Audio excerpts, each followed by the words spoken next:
May buntag, happy Thursday. Pag mata pa lang na ako, no?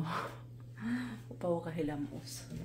Di mo akong maghilamos pa sa buntagon. Kaya kaas tubig, charot. Maghimo ulit mainit ang tubig. Mag-inom taog ka ng init na tubig sa'yo sa buntag. So, tara. Yan, mag-exercise tagamay. Isag, one lang, mag-exercise sa kanang kada buntag. Isag 30 minutos. Okay na na siya. Lamura ko dito. Susudan natin sa microwave. Daghan na pa mga kadari nga mga sa tawag ani, mga gagmay nga butterfly ba. Time na malimpihan ako na itong microwave. Lupad-lupad. So, iniho, mag-update sa tanong kay marag dugay-dugay naman tawag ka-update dari sa ato atong YouTube. So, kumusta? Ayan, medyo limited na ba tayo? Charot. Ayan yung ating, yung ating katawan. So, mag-exercise sa ating gamay habang nagpupunta sa ato ang init na tubig.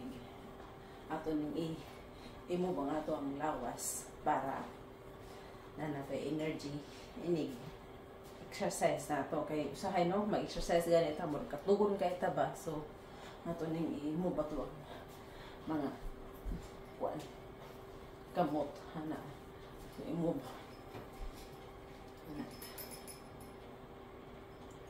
to ana kuan para na natay gamay nga energy kunya kumana to inom sa tubig. Ano na siya? Straight inyong labas paniguro. Okay. Katugon pa mo, no? So, paano isa? Relax. Gamay. Workout. Gamay. Move lang yung lawas. Move itong mga kamot.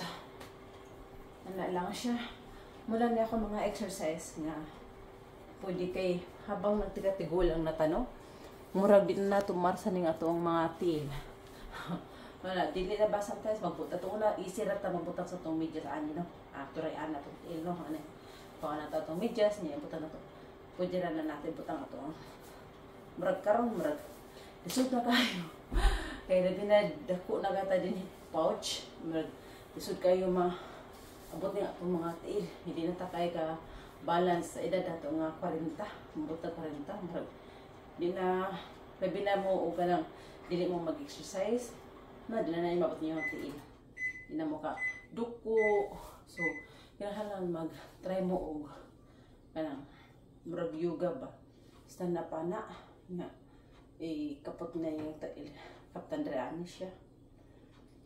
Ginagmay lang. Adlaw-adlaw kay wata kabalo nga habang nagtigatigulang di na ka bend, no? Di na ka ana, di na mabot na atong mga tiil, di na kabutang sa atong medyas kay sakit ang imong likod, no?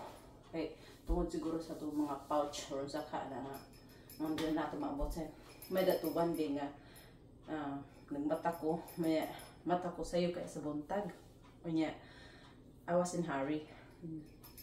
So put my socks on unya di man ko kabutang sa medyas sige na magkaana-ana di na ko kabalance sige na mag-ana-ana ko wala unsa na ni.